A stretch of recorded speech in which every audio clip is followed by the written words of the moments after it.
और मैं इसलिए बताता हूँ ये चीज़ें ज़रूरी इसलिए हैं क्योंकि एजुकेशन से रिलेटेड हैं चीज़ें। हर चीज़ का समाधान एजुकेशन से होता है, हर चीज़ का समाधान। अब आप लिपापोती कर दो, उनको फ्री में 6,000 दे रहे हैं किसानों, पीएम किसान के थ्रू 60,000 दे रहे हैं, पीडीएस के थ्रू दे रहे हैं, मिड डे मील देते हैं। ये क्या होते हैं? लिपापोती है। अब दिल्ली में फ्री में बिजली पानी दिया जाता है, ये लिपापोती तो है। असली समाधान होता है एजुकेशन, हेल्थ से। वो पढ़ा लिखा होगा, स्वस्थ होगा तो अपना घर नहीं चला सकता हो। इस चीज़ को बोलते हैं ह्यूमन डेवलपमेंट, मानव विकास। और इसी मानव विकास के कारण यूरोप और अमेरिका आज विकसित हैं। OECD एक संगठन है, उसमें 38 देश हैं। अभी मैं पूछूंगा आपसे कि इसमें सबसे बड़ा रोड़ा क्या है, तो आप नहीं सारी पूछो, आज तो मतलब पूरी हिस्ट्री बता के जाऊंगा। कुछ भी पूछो किसी भी चीज़ पे। भारत का विकास जो नहीं हुआ या जो नहीं हो रहा है, जो उलझाया जा रहा है, उसकी बड़ी वजह देखिए, किसी ने कहा कि एक तन पर तार है सोने के, एक तन पर सूत के तार नहीं। भारत की सरकार हमें तुम्हारे न्याय स्वीकार नहीं। तो सच ये है कि एक होता पूंजीवाद, एक होता समाजवाद। पूंजीवाद क्या होता है? पूंजी के लिए उत्पाद, मतलब पैसे कमाने के लिए उत्पाद, मुनाफा कमाना मतलब होता है।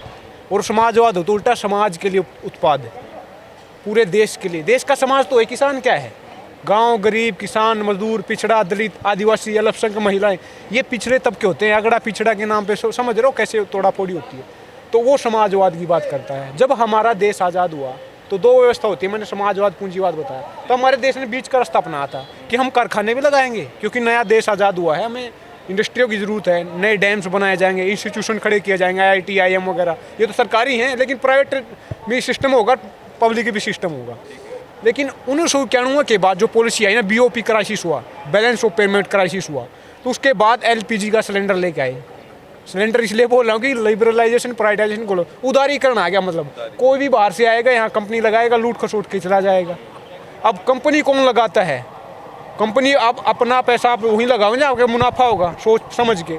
कंपनी वहाँ लगाओगे जहाँ लेबर सस्ता होगा, लैंड सस्ती होगी, बिजली सस्ती होगी, पानी सस्ती होगी, समझ रहे हो? वहीं तो लगाओगे ना। तो पूरे वर्ल्ड में ये सच्चाई है, रियलिटी बता रहा हूँ, इंडिया से सस्ता लेबर पूरे वर्ल्ड में कहीं नहीं मिलेगा।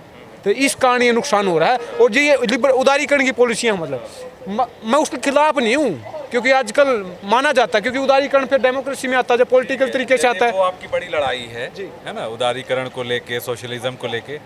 कंधे पे जो शॉल है आपकी, ये शॉल, वो पहला वीडियो, इस आंदोलन ने आपका जो पहला वीडियो है, उससे बहुत लोगों को इंस्पिरेशन मिला, बहुत मोटिवेशन मिला।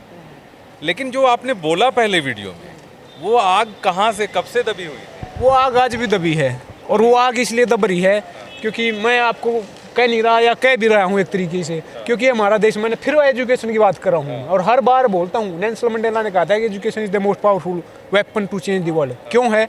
अब हमारे देश में अनपढ़ता है, अनएजुकेशन है, उन लोगों को काम की बात पसंद नहीं है, उनको मजाक चाहिए, मसाला चाहिए। मसाला मेरे पास तो है नहीं, तो शायद वो आग दब रही है, मतलब, और दबी नहीं है, मतलब वो किसी भी चीज़ को दबाते वो निकल के आती है। अम्बेडकर जी ने कहा था कि शोषण का उसको पता होता है जिसको, जो शोषित होता है।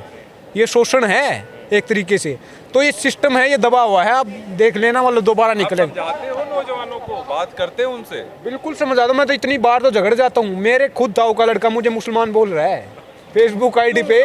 मेरे 15 साल, मेरे से 15 साल बड़ा है, उसने मुझे हाथों खिलाया है। क्यों बोल रहा है? क्योंकि मैं सेकुलरिज्म की बात करता हूँ, देश जोड़ने की बात करता हूँ, सबको साथ मतलब आना, एकता की बात करता हूँ, संविधान की बात करता हूँ। इसलिए ये सच्चाई है।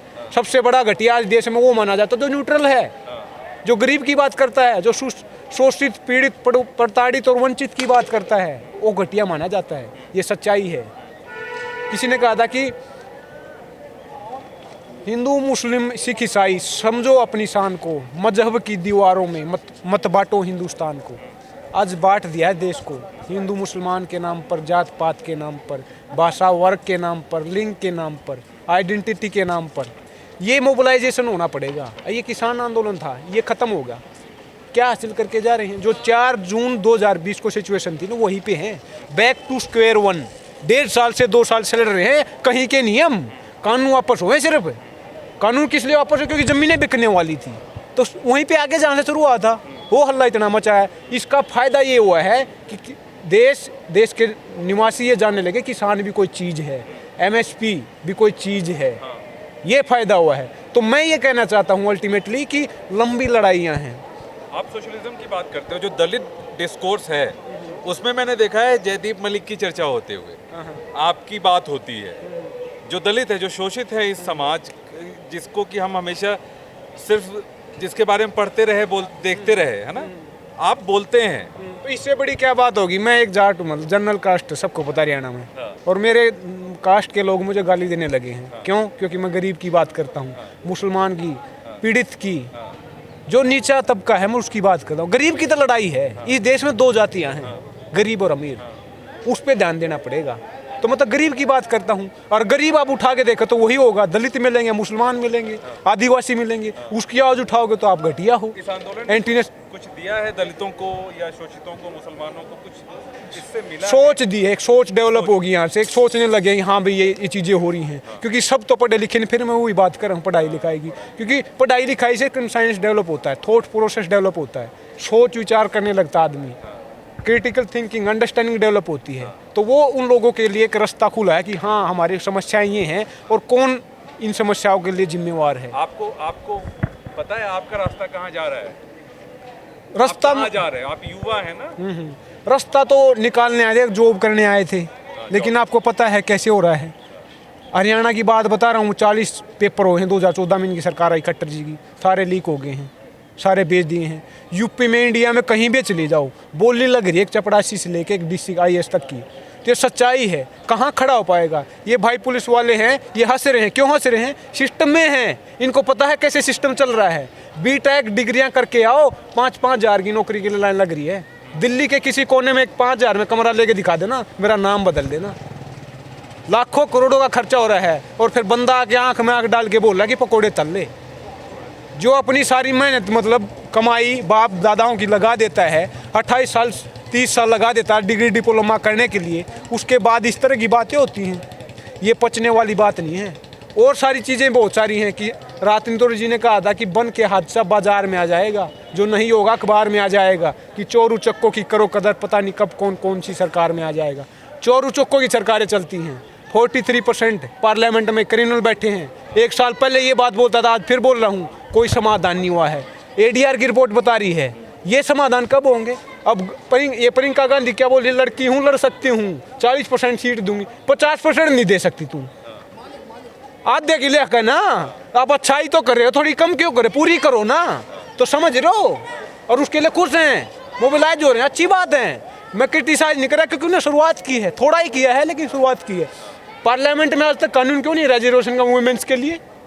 कितने, केवल 14% वुमेन औरतें आज पार्लियामेंट में MP हैं। 50% की जनसंख्या है। कौन जिम्मेवार इन चीज़ों के लिए? नेशनल फैमिली हेल्थ सर्वे आया है आज 2-10 दिन पहले, उसने क्या बोला कि 70% हमारी लड़कियां खून की कमी है, एनेमिक हैं। 60% बच्चे जो 5 साल से नीचे हैं वो एनेमिक, उसमें खून की कमी है। स्टंट, मैं वेस्टिंग का शिकार हूँ, हाइट ज़्यादा वजन कम है। स्टंटिंग, वेस्टिंग, नाटापन, दुर्बलता, ओवरवेटेड, ओबेसिटी, ये हाँ पूरा देश भूखा मर रहा है। 2 साल से स्कूल बंद पड़े हैं। मिड डे मील बच्चों को दिया जाता है कि इनको रोटी मिलेगी। थोड़ा सा विकास, शरीर की ग्रोथ होगी, मतलब सोचने, शरीर की सबसे पहले चाहिए ना आपको स्वास्थ्य है। 2 साल से बंद पड़े, भूखे मर रहे हैं लोग। आपने देख नहीं रहा हो आंदोलन में कैसे बच्चे रो रहे हैं? आंदोलन जा रहा है, बच्चों को रोटी मिल, गरीब आदमी कैसे, गरीब आदमी तमाशा कर रहा है सड़क पे, और ये बोल रहे हैं कि आवाज़ उठा के देख, फायदे बता देंगे गरीबी की, भूखमरी के। सच्चाई बोल रहा हूँ मैं, ये हालात हो चुके हैं। और कुछ पूछना, कुछ भी पूछो, आज आखिरी दिन है, शायद मिलूँ ना मिलूँ। कंधे पे जो शॉल है इसकी एक कहानी है। इसकी कहानी है कि मैं 8वीं क्लास में था, ये 15 साल पहले खरीदा था, और मेरे से ज़्यादा ये पॉपुलर है। पिछले साल सिंह बॉर्डर पे खो भी गया था, 15 दिन बाद एक ट्रॉली के पीछे टंगा हुआ मिला था। तो ये इसकी स्टोरी है, और यही इनकलाब है मेरा, मतलब ये मानो। ये इनकलाब है। हाँ। अच्छा, इस आंदोलन से एक आखिरी सवाल आंदोलन से करूंगा। आपको लगता है कि जो मिडिल क्लास है भारत का, वो अभी नहीं जुड़ पाया था? ये किसान थे जो मिडिल क्लास, जो जिसको कहते हैं ना कि ड्राइंग रूम में बैठ के खबरें देखता है, वो सारी चीज़ें होती है। देखिए, एक अपर क्लास उसको कोई मतलब नहीं है, उसके ठीक करते हैं, कारखाने चलते हैं, पूंजीपति है। एक लोअर क्लास होता है, उसको भी कोई मतलब नहीं है। उसको मतलब है, लेकिन एक तो एजुकेशन नहीं है। दूसरी बात, उसके पास इतना पैसा नहीं है, यहाँ पे बैठ जाएगा, यहाँ बैठे क्या खाएगा। दूसरी बात, बदलाव लाता है मिडिल क्लास, और ये मिडिल क्लास ही मानो, लोअर मिडिल क्लास आप बोल सकते हो। तो इसमें भी पूरा मतलब वो मोबिलाइजेशन नहीं है, सब इकट्ठा नहीं है। जाति, मतलब मैं शायद गलत बोल रहा हूँ, लेकिन अगर आप आके देखोगे ना, इंटरव्यू लोगे, सबका सर्वे करोगे, तो इसमें भी शायद 80-90% जाट वगैरह मिलेंगे। मतलब ये कोई मतलब गलत भी नहीं है, लेकिन ये क्या है, इनके पास रोटी है शायद इसलिए बैठ के। तो पूरा देश अभी नहीं आया है। अब बैंक वाले अलग आते हैं, यूपीएससी वाले अलग आते हैं, रेलवे वाले अलग आते हैं, एसएससी वाले अलग आते हैं, किसान अलग आते हैं, मजदूर अलग आते हैं, आदिवासी अलग आते हैं, महिलाएं अलग आती हैं। साथ नहीं आ सकते, साथ नहीं आ सकते। क्या दिक्कत है? समस्याएं तो सेम है ना। तो दिक्कत क्या है? दिक्कत क्या है कि डायलॉग नहीं है, डायलॉग नहीं, बातचीत नहीं हो रही आपस में।